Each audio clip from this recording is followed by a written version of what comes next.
Hello students. So, we are meeting again for the subject quantitative techniques for managers in the second semester of MBA in AKTU. I am Dr. Anurag Srivastav and today we will be discussing about decision making under the environment of uncertainty. कुछ sessions हम लोग cover कर चुके हैं इस topic के ऊपर. Introduction देखा था, what is the meaning of decision theory, that we had understood, what is the process of decision theory. All such things we have already seen, and we have seen that decision making can be done under 3 different environments. या फिर ये कह सकते हैं कि जब हमें decision लेना होगा, डिसीजन लेने के लिए हमें इंफॉर्मेशन चाहिए, तो information may be available with certainty. With certainty means that 100% information about the decision making situation or the problem under hand is available. ये जो सिचुएशन है ऐसा होना काफ़ी रेयर होगा ऑब्वियसली, क्योंकि डिसीजन जो कि आपको फ्यूचर में लेना है उसके बारे में 100% information is just you can से अ थ्योरेटिकल पॉसिबिलिटी. लेकिन फिर भी जब इंटरनल डिसीजंस ऑर्गेनाइजेशंस में लिए जाने हैं, जब रूटीन डिसीजंस लिए जाने हैं, ऐसे डिसीजंस लिए जाने हैं जो आप पहले भी ले चुके हैं, वहाँ पर हम मोर और लेस सर्टेन हो सकते हैं, और वो होगा decision making under the environment of certainty. Obvious सी बात है कि जब सर्टेन होंगे कि हम क्या करेंगे और उसका आउटपुट या आउटकम क्या आएगा, तो वहाँ पर डिसीजन लेना आसान हो जाएगा. एक एक्सट्रीम ये था. दूसरा एक्सट्रीम है जो आज हम लोग देखने जा रहे हैं, that is the decision making under the environment of uncertainty. तो certainty means 100% information is available and uncertainty means no information is available. अब बिल्कुल इन्फॉर्मेशन अगर है ही नहीं तो डिसीजन कैसे लेंगे. लेकिन फिर भी ये कहा जा सकता है कि अगर इन्फॉर्मेशन नहीं है, मे बी तब भी डिसीजन मेकिंग कंपैरेटिवली आसान हो सकती है, रिजल्ट चाहे जैसा भी है. सर्टेनिटी है, वहाँ पर डिसीजन मेकिंग आसान होगी और आप सर्टेन होंगे रिजल्ट क्या आएगा. लेकिन जब आपके पास कोई इन्फॉर्मेशन प्रोसेस करने को है ही नहीं, तो इसका मतलब है कि देयर इज़ नो कन्फ्यूज़न, आप कह सकते हैं मे बी यहाँ ऐसे केसेस में. और इस तरह की सिमिलर चीज़ हम लोग देखेंगे भी. सिक्का उछाल करके भी आप डिसाइड कर सकते हैं कि क्या करना है जब आपको कुछ मालूम ही नहीं है कि आउटकम क्या निकलना है. There is 100% loss of information और नो इन्फॉर्मेशन इज़ अवेलेबल. हालांकि ये सिचुएशन भी बिल्कुल ऐसी, ये भी थ्योरेटिकल पॉसिबिलिटी है कि बिल्कुल इन्फॉर्मेशन ना हो, कुछ ना कुछ इन्फॉर्मेशन तो आपके पास होगी. फिर भी ये देखेंगे. हाँ, रिस्क वाली जो सिचुएशन जो हम लोग कवर कर चुके हैं, वहाँ पर थोड़ा लंबा प्रोसेस था, वो हम लोगों ने समझा कैसे किया था. तो अनसर्टेनिटी में हम लोग क्या करेंगे ये देख लेते हैं. Decision making under the environment of uncertainty. Risk के केस में जो हमको मालूम था कि क्या प्रोबेबिलिटीज़ हैं अलग अलग आउटकम्स की या अलग अलग स्टेट्स ऑफ नेचर की अकरेंस की, क्या प्रोबेबिलिटीज़ हैं वो पता थी. कैसे पता थी? क्योंकि हमारे पास हिस्टोरिकल डेटा था. तो हमें ये मालूम था कि जो भी अलग अलग 4, 5, 10 जितने भी स्टेट्स ऑफ नेचर हैं या जितने भी अलग अलग आउटकम्स हो सकते हैं हमारे डिसीजंस के, उनके अकरेंस के चांसेस क्या हैं, हिस्टोरिकली हम पता कर सकते थे. यहाँ पर हिस्टोरिकल डेटा अवेलेबल ही नहीं है. आप ऐसा डिसीजन ले रहे हैं जो पहले कभी नहीं लिया गया है. You are taking a non programmed decisions, that we can say. Then that means expected payoff जो है वो आप कैलकुलेट नहीं कर सकते हैं, क्योंकि एक्सपेक्टेड पे ऑफ कैसे निकाल रहे थे हम लोग, या एक्सपेक्टेड मॉनेटरी वैल्यू कैसे निकाल रहे थे, या रिग्रेट टेबल्स के केस में हम लोग एक्सपेक्टेड अपॉर्चुनिटी लॉस निकाल रहे थे using the probabilities. We do not have the probabilities, we do not have any historical data. तो इसका मतलब है आप पे ऑफ भी कैलकुलेट नहीं कर सकते हैं. तो एज एन एग्जाम्पल, कई सारे एग्जाम्पल वैसे हो सकते हैं नॉन प्रोग्राम डिसीजंस के. Introduction of an absolutely new product in the market. ऐसा प्रोडक्ट जो कि पहली बार आप लेकर के आ रहे हैं, उससे मिलता जुलता प्रोडक्ट भी शायद पहले नहीं कुछ आया है, और आज के मार्केट प्लेस में और आज के ऑर्गेनाइजेशंस में आज का जो एनवायरनमेंट चल रहा है, इसमें इस तरह की चीज़ें काफ़ी ज़्यादा हो रही हैं. एनवायरनमेंट बहुत डायनेमिक है, तो नई चीज़ें लोग कर भी रहे हैं, उसके बारे में कोई प्रेसिडेंस अवेलेबल नहीं है. तो फिर वहाँ पर डिसीजन लेना, लेकिन ऑब्वियसली आपके पास इंफॉर्मेशन नहीं है, तो कैसे लेंगे ये समझना की ज़रूरत होगी, और यहाँ पर हम लोग देखेंगे. The choice now of a course of action depends largely upon the personality of the decision maker और the policy of the organisation. तो अब जो है, जब कुछ इन्फॉर्मेशन हमारे पास नहीं है, इन्फॉर्मेशन जब नहीं है तो हम उसको असेस कैसे करेंगे, असेस करने का कोई सवाल ही नहीं उठता है. जब इन्फॉर्मेशन की प्रोसेसिंग होगी, इन्फॉर्मेशन की एनालिसिस होगी, तब हमारे पास कुछ टूल्स होंगे. जैसे कि रिस्क के केस में, डिसीजन मेकिंग अंडर रिस्क के केस में हमने कुछ टूल्स स्टडी किए थे कि कैसे हम लोग डिसीजन लेंगे. लेकिन अगर कोई इन्फॉर्मेशन अवेलेबल ही नहीं, तो ये पूरी तरह से अब डिसीजन मेकर के ऊपर है या फिर ऑब्वियसली ऑर्गेनाइजेशन की पॉलिसी के ऊपर है कि डिसीजन कैसे लिया जाए। फॉर एग्जांपल ऑप्टिमिस्टिक है तो उस हिसाब से अप्रोच हो सकती है, पेसिमिस्टिक है तो वैसी अप्रोच हो सकती है। तो in the same situation an optimistic person may decide one thing and a pessimistic person और an organisation also a cautious organisation may be deciding something entirely different. And obviously ये चीज़ हमें ध्यान रखनी है कि डिसीजंस जो हैं वो सही और गलत उसको जज करना थोड़ा सा ट्रिकी होता है। किस तरह से हम जज करेंगे कि कौन सा डिसीजन सही है, कौन सा गलत है। तो दो अलग अलग तरह के डिसीजंस ये अपनी जगह पर दोनों सही हो सकते हैं और दोनों गलत भी हो सकते हैं। ये इस पे डिपेंड करेगा कि सही है कि गलत है, कि जो सर्कमस्टेंसेस थे जिसमें डिसीजन लिए गए वो सर्कमस्टेंसेस किस तरह के थे।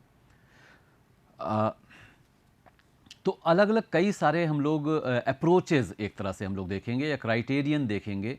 There are several criteria which will be picking up one by one, और उनको हम देखेंगे कि अगर हमारे पास इंफॉर्मेशन बिल्कुल भी अवेलेबल नहीं है, if it is the environment of complete uncertainty, तो वहाँ हमारी अप्रोच किस तरह की होगी। सबसे पहला जो है वो है द क्राइटेरियन ऑफ पेसिमिज्म। अभी मैंने आपसे कहा था कि ऑर्गेनाइजेशन या डिसीजन मेकर वो पेसिमिस्ट है या ऑप्टिमिस्ट है, इसके ऊपर डिपेंड करेगा कि किस तरह से वो डिसीजन लेगा। तो एक पेसिमिस्ट है, अगर this was given, this approach was first used by or defined by Wald, and therefore it is also known as the Waldian criterion।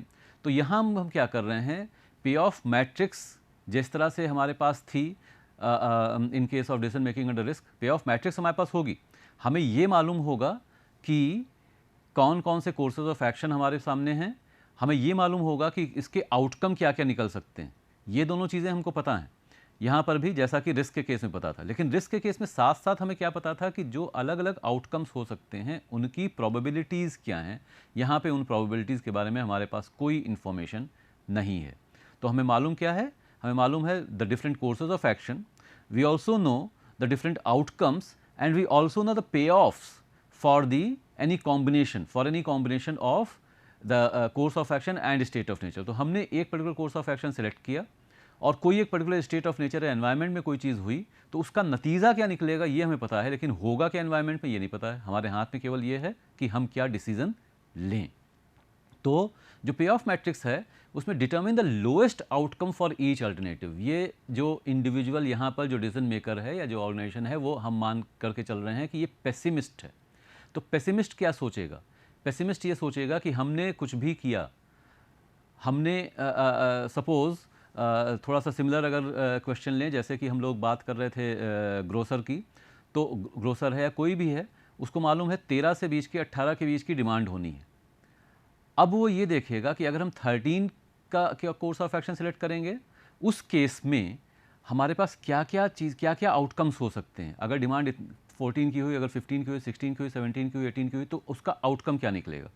और क्योंकि वो पेसिमिस्ट है तो वो ये मान करके चलेगा कि भाई बुरा से बुरा क्या हो सकता है ये देखना है और उसको अवॉइड करना है। पेसिमिस्ट हमेशा ये देखेगा कि हम अगर कुछ भी करने जा रहे हैं तो उसमें वर्स्ट क्या आउटकम हो सकता है, और जो वर्स्ट वो उसके लिए प्रिपेयर्ड रहता है। पेसिमिस्ट जो है वो ये देख रहा है, सोच रहा है कि क्या वर्स्ट हो सकता है, उसको अवॉइड किसी तरह से कर लिया जाए। तो determine the lowest outcome for each alternative, और उसके बाद हमें चूज़ क्या करना है, उसमें से जो बेस्ट अल्टरनेटिव अब है, यानी कि जो लोएस्ट वैल्यूज़ आ रही हैं उसमें से जो बेस्ट है उसके करस्पॉन्डिंग जो अल्टरनेटिव है वो हम चूज़ कर लेंगे। तो एग्जाम्पल लेकर के इसको समझते हैं। किसी भी तरह की पे ऑफ मैट्रिक्स हो सकती है। तो एक पे ऑफ मैट्रिक्स हमने यहाँ पर ली हुई, यहाँ पर 6 अलग अलग कोर्सेज ऑफ एक्शन हैं। There are 6 different courses of actions, 1 2 3 4 5 6, all these are the different courses of action. और इसी तरह से 6 अलग अलग स्टेट्स ऑफ नेचर हैं जो कि कॉलम्स में दिए हुए हैं। तो ये जो सारे हैं, these are the different states of nature. तो कोर्सेज ऑफ एक्शन यानी कि हम क्या करने जा रहे हैं, और स्टेट ऑफ नेचर यानी कि एनवायरनमेंट में क्या हो सकता है। तो हर आउटकम, हर कोर्स ऑफ एक्शन के लिए 1 अगर आप सेलेक्ट करते हैं तो A B C D E F में से कुछ भी हो सकता है। 1 अगर आप सेलेक्ट करेंगे A होगा तो आउटकम क्या होगा, -34, विच इज़ अ नेगेटिव पे ऑफ एक्चुअली, यानी कि लॉस हो रहा है। अगर B हो जाता है, आपने किया वही, आपने कोर्स वही सेलेक्ट किया, लेकिन B हो जाता है तो फिर उससे बेटर है, लॉस अभी भी हो रहा है लेकिन उतना लॉस नहीं हो रहा जितना A के केस में हो रहा था। और इसमें अगर हम देखें, सबको कंपेयर करें, तो मैक्सिमम क्या है, वो है 33, मिनिमम क्या है वो है -34। तो अब जब डिसीजन मेकर, जो पेसिमिस्ट डिसीजन मेकर है, वो जब डिसाइड करेगा तो वो क्या सोचेगा, वो ये सोचेगा, वो ये नहीं देखेगा कि इस कोर्स ऑफ एक्शन को सिलेक्ट करने पर हमें ज़्यादा से ज़्यादा क्या मिल सकता है, वो ये देखेगा कि भाई नुकसान अगर होगा तो क्या कितना हो सकता है, या अगर फ़ायदा ही हो रहा है, ऐसा भी हो सकता है बाई चांस, ऐसी है बाई कोइंसिडेंस कि यहाँ पर जितने भी कोर्सेज ऑफ एक्शन सब में कुछ ना कुछ नेगेटिव वैल्यूज ज़रूर है, लेकिन ज़रूरी नहीं है। तो ये भी कैसे हो सकता है कि सारे अगर पॉजिटिव पे ऑफ ही हैं तो मिनिमम कितना फ़ायदा हो सकता है, वो उसको देखेगा। तो जैसे फर्स्ट कॉलम में यहाँ पे हमें इसका मतलब क्या देखना है, जो कहा जा रहा है कि determine the lowest outcome for each alternative, determine the lowest outcome for each alternative. तो पहला alternative -34 it has been encircled, वो लोएस्ट है। सेकंड जो है उसमें जो लोएस्ट है वो कितना है, इट इज़ -22। थर्ड जो है उसमें जो लोएस्ट है it is -33। Fourth course of action में जो लोएस्ट है इट इज़ -18।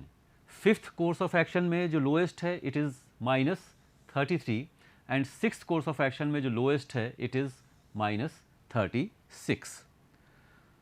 तो अब क्या देखेगा डिसीजन मेकर, ये देखेगा अगर हमने one course of action adopt किया तो ज़्यादा से ज़्यादा नुकसान कितने का होगा, 34 रुपये का होगा। इफ़ दीज आर रुपीज़ तो 34 रुपये का होगा। अगर ये कोर्स ऑफ एक्शन दो अडॉप्ट किया तो ज़्यादा से ज़्यादा नुकसान 22 रुपये का होगा। 3 के केस में ज़्यादा से ज़्यादा नुकसान 33 रुपये का होगा। 4 के केस में ज़्यादा से नुकसान 18 रुपीज़ का होगा, ज़्यादा से ज़्यादा नुकसान। 5 में 33, 6 में 36। तो अगर मैं as the pessimist decision maker course of action 4 select करता हूं तो फायदा कितना हो रहा है वो अलग बात है, लेकिन अगर नुकसान होता है तो 18 रुपए से ज़्यादा का नुकसान नहीं होगा, और कोर्सेज ऑफ एक्शन में इससे ज़्यादा नुकसान हो रहा है। तो choose the alternative associated with the best of these. तो इसमें से बेस्ट क्या है, इसमें से बेस्ट ये है, और इसलिए alternative 4 will be the answer. तो यहां पर कोर्स ऑफ एक्शन 4 अगर एक पेसिमिस्ट है, और इसको हम बोलते क्या, इसका दूसरा नाम जो है वो है मैक्सिमिन। मैक्सिमिन क्या है, maximin means maximum of minimum, maximum of minimum. ये एक तरह से मैक्सिमिन का एक्सपेंशन है। इस तरह के टर्म्स हम लोग आगे भी समझेंगे, आगे भी देखेंगे। गेम थ्योरी में है ये सारी चीज़ें, इस तरह की सिमिलर चीज़ें हम लोग यूज़ कर रहे होंगे। तो मैक्सिमिन्स मीन्स मैक्सिमम ऑफ मिनिमम। तो मैक्सिमम ऑफ मिनिमम मतलब क्या हुआ, from each column the minimum value, from each column the minimum value -34, -22, -33, -18, -33, -36, and out of those minimum values the maximum values which is -18. तो maximum of minimum, this is the Maximin criterion, this is the criterion of pessimism, also known as the Waldian criterion. तो अगर इस approach को follow करेगा decision maker तो वो course of action 4 इस case में सिलेक्ट करेगा। The criterion of optimism, मैक्सिमैक्स, criterion of optimism. अब जो डिसीजन मेकर हमारा है वो ऑप्टिमिस्ट है भाई, पेसिमिस्ट नहीं है, ऑप्टिमिस्ट है। सजेस्टेड बाय लियोनिड हर्विज, उन्होंने इसको सबसे पहले प्रपोज किया था कि इस तरह से की अप्रोच भी हो सकती है। Determine the best outcome for each alternative and select the alternative associated with the best of these. तो अब ये देख लीजिए यहाँ पे क्या है, ये ऑप्टिमिस्ट है डिसीजन मेकर। तो ऑप्टिमिस्ट है, अगर हम लोग ऐसे ही फिर से मैट्रिक्स देखें तो अब क्या कर रहा है ये, डिटरमिन द बेस्ट आउटकम। अब ये नहीं सोच रहा है कि अगर हम कोई पर्टिकुलर काम करेंगे तो उसमें नुकसान कितना होगा। ये वो डिसीजन मेकर है जो लॉटरी का टिकट खरीदेगा तो कहेगा पहला इनाम मेरा ही होगा, ऑप्टिमिस्ट है। तो सबसे बढ़िया क्या हो सकता है भाई, कोर्स ऑफ एक्शन अगर 1 सेलेक्ट किया तो सबसे बढ़िया क्या हो सकता है, ये बेस्ट आउटकम है। तो हम यही मान करके चलेंगे यही मिलेगा, बाकी चीज़ें क्यों मिलेंगी हमें, ऑप्टिमिस्ट हैं हम। अगर कोर्स ऑफ एक्शन 2 सेलेक्ट करता है तो बेस्ट क्या हो सकता है, इट इज़ 11 नाउ। अगर एक और चीज़, अगर मान लीजिए किसी पर्टिकुलर कॉलम में सारी नेगेटिव वैल्यूज़ हैं तो यानी कि लॉस ही लॉस हो रहा है, तो ये मान करके चलेगा एक ऑप्टिमिस्ट डिसीजन मेकर कि मिनिमम लॉस कौन सा है। ठीक है, तो ऐसा इस केस में नहीं है लेकिन मिल सकती है हमें ऐसी सिचुएशन। 3 के केस में क्या हो रहा है, जो बेस्ट है इट इज़ 30। 4 के केस में बेस्ट क्या है, इट इज़ 29। 5 के केस में बेस्ट इज अगेन 29 और 6 के केस में जो बेस्ट है वो है 35। तो मैक्स मैक्सिमिन जैसे था वैसे मैक्सिमैक्स में क्या हो गया, मैक्सिमम ऑफ मैक्सिमम। तो पहले हमने हर कॉलम का मैक्सिमम निकाल लिया और इसमें मैक्सिमम क्या है, इट इज 35। तो मैक्सिमम ऑफ मैक्सिमम, पहले तो ये देखेंगे कि पहला ऑप्शन सेलेक्ट किया तो बेस्ट क्या मिल सकता है, दूसरा सेलेक्ट किया तो बेस्ट क्या मिल सकता है, तीसरे में बेस्ट क्या मिल सकता है, चौथे में, पांचवें में, छठे में, जितने भी हैं सब में बेस्ट क्या मिल सकता है। अब उसमें भी बेस्ट क्या हो सकता है, एक तरह से हम ये कह सकते हैं इसका मतलब कि हमने पूरे पे ऑफ मैट्रिक्स में जो मैक्सिमम वैल्यू है वो सेलेक्ट कर लिया, उसके बेसिस पर जो भी उसका करस्पॉन्डिंग कोर्स ऑफ एक्शन है वो सेलेक्ट करेंगे। तो अब जो डिसीजन मेकर है वो यहाँ पर जो ऑप्टिमिस्ट होगा वो course of action, same situation है, सेम पे ऑफ मैट्रिक्स है जो कि मैक्सिमिन के केस में हमने देखी थी यहाँ पर, लेकिन अब वो क्या सेलेक्ट कर रहा है, कोर्स ऑफ एक्शन 6 सेलेक्ट कर रहा है। जैसा मैंने ये ध्यान रखेंगे कि दोनों ही डिसीजन मेकर, उनका जो अपना माइंडसेट है या ऑर्गेनाइजेशन की जो अप्रोच है या डिसीजन मेकर की जो अप्रोच है उस पर डिपेंड कर रहा है। इसमें सही और गलत का जजमेंट यहाँ पर नहीं कुछ होगा, दोनों ये डिपेंड इसके ऊपर कर रहा है, हाँ क्या आपकी अप्रोच, आप चाहते क्या हैं, उसके बेसिस पे सही और गलत होगा। तो कोई ऑप्टिमिस्ट है उसको आप कह दें कि नहीं वो ये सेलेक्ट करेगा या कोई और सेलेक्ट करेगा तो वो गलत हो जाएगा। तो अप्रोच के बेसिस पर it will be decided that which option is the correct one. Now the third approach is the minimax regret criterion. Regret term हम लोग पहले बात कर चुके हैं, समझ चुके हैं, थोड़ा सा हमने इसके बारे में बात की थी जब हम लोग बात कर रहे थे about the decision making under risk, the environment of risk, उसमें जब हम लोग देख रहे थे तो वहाँ पर रिग्रेट क्राइटेरियन की, रिग्रेट के बारे में, रिग्रेट क्राइटेरियन रिग्रेट के बारे में हम लोग बात की थी। रिग्रेट क्या था, रिग्रेट का मतलब था कि अगर हम कोई particular course of action select करते हैं और कोई पर्टिकुलर स्टेट ऑफ नेचर अकर करती है तो जो भी हमें मिल रहा है, जो भी कुछ हमें ऑब्टेन हो रहा है, जो भी कुछ प्रॉफिट हो रहा है या जो भी कुछ लॉस हो रहा है, अगर हम कुछ और किए होते तो क्या उससे बेहतर कुछ मिल सकता था, अगर हम कुछ और किए होते तो उससे क्या बेहतर मिल सकता था। It is not a loss but it is just a regret. हमें लॉटरी की अभी बात कर रहे थे, वैसे तो लॉटरी अब तो ख़त्म हो चुकी है, लेकिन इस तरह की कोई सिचुएशन है, दो दोस्त गए और दोनों ने लॉटरी खरीद ली और एक का पहला इनाम निकला है, एक का दूसरा इनाम निकला है। अब जिसका दूसरा निकला उसको भी पैसे तो मिले ही हैं, लेकिन वो ये सोच सकता है कि वो वाला ले लिए होते टिकट तो हमें ज़्यादा मिल गया होता। तो ये this is a regret, this is regret. तो this approach was used first of all by Leonard Savage. तो यहाँ पर हम रिग्रेट मैट्रिक्स का यूज़ करेंगे। कॉन्स्ट्रक्ट द रिग्रेट और opportunity loss matrix, identify the maximum opportunity loss for each alternative. तो regret को मिनिमाइज करना है, रिग्रेट भाई कम से कम हो, ये हम चाह रहे हैं अब यहाँ पर। तो identify the maximum opportunity loss for each alternative and select the alternative associated with the lowest of these. तो जो मैट्रिक्स हम लोग अभी देख रहे थे उसी के लिए हमने यहाँ पर एक रिग्रेट मैट्रिक्स बनाई हुई। रिग्रेट मैट्रिक्स बनाने का तरीका हम लोग पहले से देख चुके हैं, if you do not remember तो आप पिछले वाले सेशन को एक बार देख सकते हैं, और उसी मैट्रिक्स के लिए हमने ये करस्पॉन्डिंग रिग्रेट मैट्रिक्स बनाई हुई है। तो ये है हमारी रिग्रेट मैट्रिक्स, ये कॉन्स्ट्रक्ट कर ली हमने। अब क्या क्राइटेरियन है हमारा, क्राइटेरियन है identify the maximum regret for each alternative. Minimax है ना, यहाँ पे मिनीमैक्स है, और किसका मिनीमैक्स, रिग्रेट का मिनीमैक्स है, इसीलिए रिग्रेट टर्म भी लगा हुआ है। तो minimax is now minimum of maximum, this is minimax. तो identify the maximum regret for each alternative. अगर हमने कोर्स ऑफ एक्शन 1 सेलेक्ट किया तो सबसे ज़्यादा रिग्रेट क्या हो सकता है, 64 रुपये का रिग्रेट हमको हो सकता है। Remember it is not loss, it is just regret. हमें जो भी मिल रहा है उससे 64 रुपये ज़्यादा भी मिल सकता था अगर हमने कुछ बेहतर किया होता। अगर हमने कोर्स ऑफ एक्शन 2 सेलेक्ट किया तो ज़्यादा से ज़्यादा रिग्रेट कितना होगा, वो होगा ₹51। अगर हमने कोर्स ऑफ एक्शन 3 सेलेक्ट किया तो the maximum regret that is possible is 58। In case of course of action 4, the maximum regret that is possible is 47. In case of course of action 5, the maximum regret that is possible is 63. And in case of course of action 6, the maximum regret that may happen, that may occur is 66. तो किसमें, अब ये देख सकते हैं course of action 1 के case में 2 situations ऐसी हैं जबकि रिग्रेट हो ही नहीं रहा है, वही बेस्ट है। यहाँ पे जहाँ भी 0 मिल रहा है वो बेस्ट है, क्योंकि 0 means no regret, no regret is what you are aiming at as a decision maker. तो कोर्स ऑफ एक्शन 1 में 2 केसेस ऐसे हैं जबकि 0 रिग्रेट हो रहा है, लेकिन एक बहुत बड़ी वैल्यू रिग्रेट की भी आ रही है। अगर कहीं ए हो गया तब क्या होगा, ई होगा, एफ होगा, उसकी चिंता नहीं है, ए हो गया तब क्या होगा, तो ये देखना है।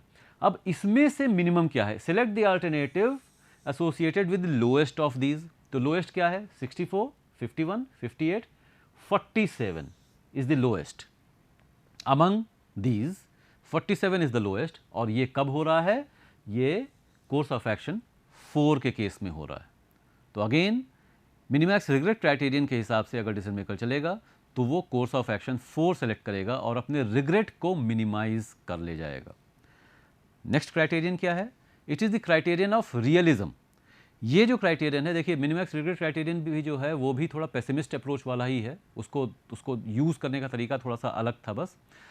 क्राइटेरियन ऑफ रियलिज्म जो है वो मतलब हुआ कि ना तो हम पेसिमिस्ट हैं, कंप्लीट पेसिमिस्ट हैं, ना तो हम कंप्लीट ऑप्टिमिस्ट हैं। ये है criterion of realism, again it was given by Hurwicz. तो रियल लाइफ सिचुएशन में क्या होगा, कोई भी ऐसा इंडिविजुअल नहीं है कि जो कंप्लीट ऑप्टिमिस्ट होगा, और कोई भी ऐसा इंडिविजुअल नहीं होगा जो कि कंप्लीट पेसिमिस्ट होगा। Complete optimism, 100% optimism and 100% pessimism, और such individuals who have this such an attitude, वो तो बहुत ही रेयर मिलेंगे। तो थियोरेटिकल पॉसिबिलिटी ही बोल सकते हैं इसको भी। तो होगा क्या, कोई एक मिक्सचर होता है। हर इंडिविजुअल जो है वो थोड़ा पेसिमिस्ट होता है, थोड़ा ऑप्टिमिस्ट होता है। कोई पेसिमिस्ट ज़्यादा होगा, ऑप्टिमिस्ट कम होगा, कोई ऑप्टिमिस्ट ज़्यादा होगा, पेसिमिस्ट कम होगा। तो ये जो अप्रोच है, क्राइटेरियन ऑफ रियलिज्म जो है, it is a midway, you can say it is, और it is a compromise, not exactly midway. ये डिपेंड करेगा मिड में जा रहे हैं या कहाँ जा रहे हैं, इस पर डिपेंड करेगा कि जो डिसीजन मेकर है वो ज़्यादा ऑप्टिमिस्ट है या ज़्यादा पेसिमिस्ट है। It is a compromise therefore between मैक्सिमैक्स and maximin. मैक्सिमैक्स optimism criterion of optimism, maximin criterion of pessimism. तो अब हम क्या कह रहे हैं, हम कह रहे हैं कि या तो अगर कोई 100% ऑप्टिमिस्ट है तो अलग बात है, 100 वो हो सकता है, लेकिन हमने एक कोएफिशिएंट ऑफ ऑप्टिमिज्म निकाला। कोएफिशिएंट ऑफ ऑप्टिमिज्म जो ये बता रहा है कि कितना ऑप्टिमिस्ट है, कितने % ऑप्टिमिस्ट है इंडिविजुअल, जिसकी वैल्यू 0 से लेकर के 1 के बीच में होगी। Coefficient of optimism denoted by the Greek small letter alpha. तो अल्फा जो है इसको हम लोग यूज़ कर रहे हैं for representing the coefficient of optimism, और इसकी वैल्यू 0 से 1 के बीच में होगी। 0 का मतलब हो गया कंप्लीट पेसिमिस्ट, 1 का मतलब हो गया कंप्लीट ऑप्टिमिस्ट, 0.5 का मतलब हो गया कि बीच में बिल्कुल है, 0.5 से ऊपर है तो ऑप्टिमिस्ट ज़्यादा है, 0.5 से नीचे है तो पेसिमिस्ट ज़्यादा है। तो जैसा यहाँ कहा जा रहा है, when alpha is close to 1 the decision maker is optimistic about the future, and on the other hand when alpha is close to 0 the decision maker is pessimistic about the future। और अब हम क्या करेंगे, अब हम दोनों चीज़ें फिर देखेंगे कि ऑप्टिमिज्म वाला भी और पेसिमिज्म वाला। अगर कोई इंडिविजुअल अल्फा उसका कोएफिशिएंट है ऑप्टिमिज्म का, तो 1 - अल्फा कोएफिशिएंट ऑफ पेसिमिज्म एक तरह से हो गया। तो ऑप्टिमिस्ट हो जो उसी का अक्सर होता है, हम डिसीजन लेते हैं तो हम लोग दो से ज़्यादा में भी कंफ्यूज हो सकते हैं। तो वी में भी इन डायलेमा कि कौन सा काम किया जाए, और डायलेमा में तभी होते हैं जब हम सोचते हैं भाई अच्छा भी हो सकता है, बुरा भी हो सकता है। तो हमने उसको भी क्वांटिफाई यहाँ पे करने की कोशिश की। क्वांटिटेटिव टेक्निक्स का यही फ़ायदा है कि सब्जेक्टिविटी को जितना हो सके, सब्जेक्टिविटी आएगी तो है ही डिसीजन मेकिंग में, लेकिन जितना हो सके उसको कम किया जा सके, जिससे कि एक प्रॉपर तरीके से, एक मतलब साइंटिफिक तरीके से, यू कैन से सिस्टमेटिक तरीके से हम लोग डिसीजंस ले सकें। तो अब हम क्या करेंगे कि जो उसी डिसीजन मेकर का जो दिमाग ये कह रहा है, एक पार्ट ये कह रहा है कि भाई बढ़िया हो सकता है, तो अगर कह दें कि 80% ऑप्टिमिस्ट है लेकिन 20% कहीं पेसिमिज्म है, तो 80% वो ये अब ये नहीं कहेगा कि मैक्सिमम ही मैक्सिमम होने वाला है।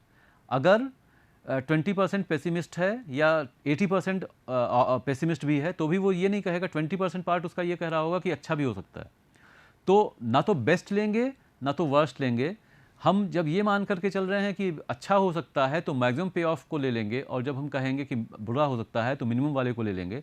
तो हमने क्या निकाला, एक जो पैरामीटर h को हम कैलकुलेट करेंगे, और वो कैसे निकालेंगे, it is the product of alpha with the maximum column पे ऑफ। तो जो भी पर्टिकुलर मतलब अलग अलग जो कोर्स ऑफ एक्शन है, पहले कोर्स ऑफ एक्शन को लिया, उसमें जो मैक्सिमम पे ऑफ है उससे अल्फा को मल्टीप्लाई कर दिया, जो कोएफिशिएंट ऑफ ऑप्टिमिज्म आपने लिया था, और 1 माइनस अल्फा जो है वो जो कि डिनोट कर रहा है कि कितना पेसिमिस्ट है इंडिविजुअल, उसको मिनिमम पे ऑफ से हमने मल्टीप्लाई कर दिया। तो इस तरीके से और दोनों को जोड़ करके हम लोग h की वैल्यू निकालेंगे, और h जिस केस में मिनिमम होगा, जिस भी particular state of course of action के केस में h मैक्सिमम है, वो हमारा बेस्ट अल्टरनेटिव होगा under the criterion of realism. Realism क्यों, ना तो पेसिमिज्म ना तो ऑप्टिमिज्म।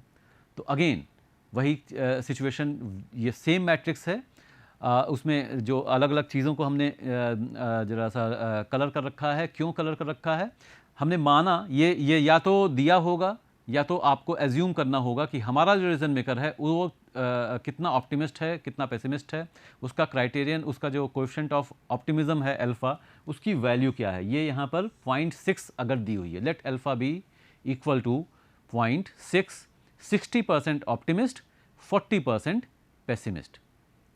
तो हमने क्या किया, पहला कॉलम, इसमें मैक्सिमम क्या है, ये है मैक्सिमम, ये है मिनिमम, ये है मैक्सिमम और ये है मिनिमम। तो इन दोनों को हमने इस तरह से कैलकुलेट किया, और इसी तरीके से दूसरे में ये है मैक्सिमम, ये है मिनिमम, तीसरे में मैक्सिमम मिनिमम, चौथे में मैक्सिमम मिनिमम, पांचवें में मैक्सिमम मिनिमम, और 6th कोर्स ऑफ एक्शन में मैक्सिमम मिनिमम।